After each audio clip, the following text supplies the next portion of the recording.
And the sheer pleasure and intimacy of holding a book in your hand that is handcrafted, hand illustrated, it's an unparalleled experience, and I tried to simulate some of this in my practice.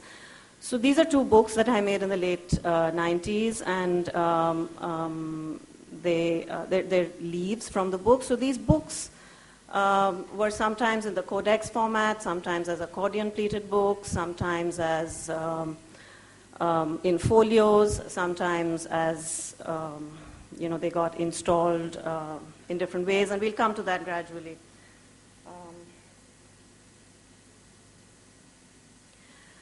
So it was in the late 90s that I started teaching at the National Institute of Fashion Technology, and I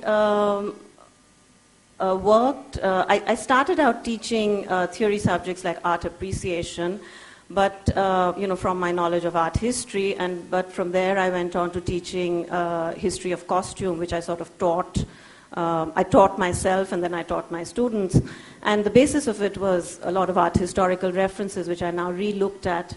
And from there I started teaching things like theater costume and basic design and things like that. And teaching at NIFT was a challenge for me, because I was required now to reinvent and reorient my art education and my knowledge of art history to design students, and I taught fashion design students. I also developed a great interest during this time in the transformation that the garment or the costume creates to the body and the personality of a person, and the transformations that a garment can actually bring about. And this particular project proved to be a turning point in my practice. I collaborated with a fashion designer and photographer to do this project, and so it was.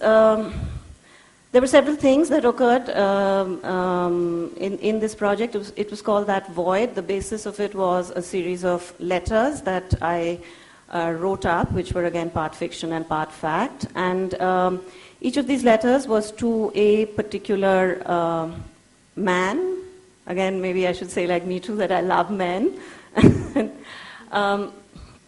So there was a central female mannequin that you see there, which was sort of analogous to the self, and then there were 7 male figures. And I was also trying. So it was like a dialogue, and and we designed costumes for each of these people, and sort of each one took on a different kind of identity.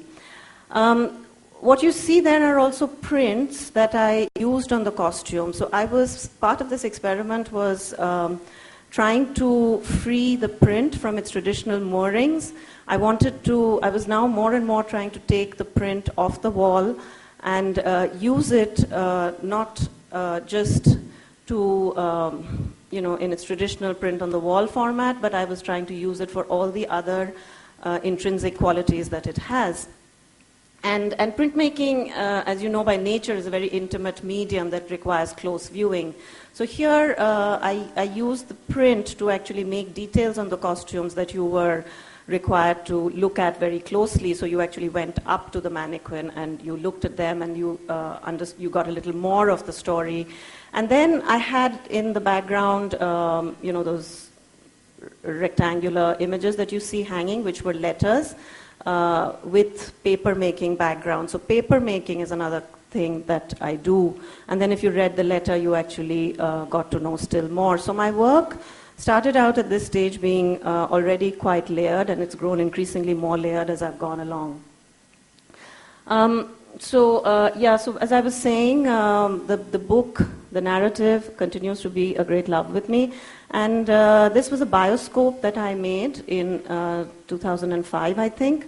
And it's like a box, a wooden box on wheels, and in the tradition of bioscopes that used to come round to our neighborhood when we were children. and they would crank it up and we would go see the movie, and a series of moving images rather. And so this is, again, it pushes printmaking to sort of tries to push the boundaries. It's linoleum sheets that I've cut and inked and put on the walls of the box. And in the front, there's a little etching, which is like the frontispiece that you see in a book. It's a narrative, a story called Machapuchare, the Brave and Beautiful One. And the little doors that you see actually open up, and inside there is a backlit roto cube that rotates, and there's an audio track narrating the story. And so one of the other things that I do are community art projects. I'm very interested in working with communities, and I work with different kinds of communities as part of my involvement with Kochi in Kolkata. This particular work was made at the Kochi Mumbai workshop in 2008, interacting with the community at the Jindal steel plant, and it was executed in collaboration with the laborers at the steel plant, the women on the estate, and the children in the school in the steel plant. And it was a sort of shrine set up on an open terrace facing a hill called Mauli, which is sort of sacred to the residents of Basind, where this workshop was held. And it was done in the tradition of Tibetan Buddhist shrines in the mountains. And the community actually drew prayer flags, drew their prayers on tracing paper for me, which I then screen printed onto, hundreds of prayer flags that we strung up. So it was like the prayers of the community. And this is part of a Prayers for Peace project that I've been doing as and when I get the opportunity. So this is, I'm just going to show you my two last projects. This is a project that occupied about 2 years of my time, and it's called Number 8 Shorts Bazaar / Number 8 Short Street, and there's a question mark at the end of that. And so this is Number 8 Short Street, which is my in-laws' home, the house I live in Kolkata. And it used to be featured in 18th century maps of the city as Number 8 Shorts Bazaar. And at the time it used to be a Jewish neighborhood. But now and then consequently it was in the heart of the White Town in British Calcutta. And now it's, I guess, in like the heart of the city. And there are many, many contradictions that exist within this property. It's one of the severely threatened heritage properties that still exist in the city. My mother-in-law decided to develop the property about 20 years ago, but consequently decided that she didn't want to develop the property, and for the last 20 years she's been fighting a case in the Calcutta High Court to annul the development agreement. In the course of these 20 years, the house has actually turned 100. And once it turns 100, what used to be a potentially heritage property is now an enlisted heritage property.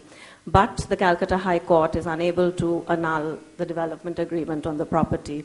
So there are all these contradictions that exist.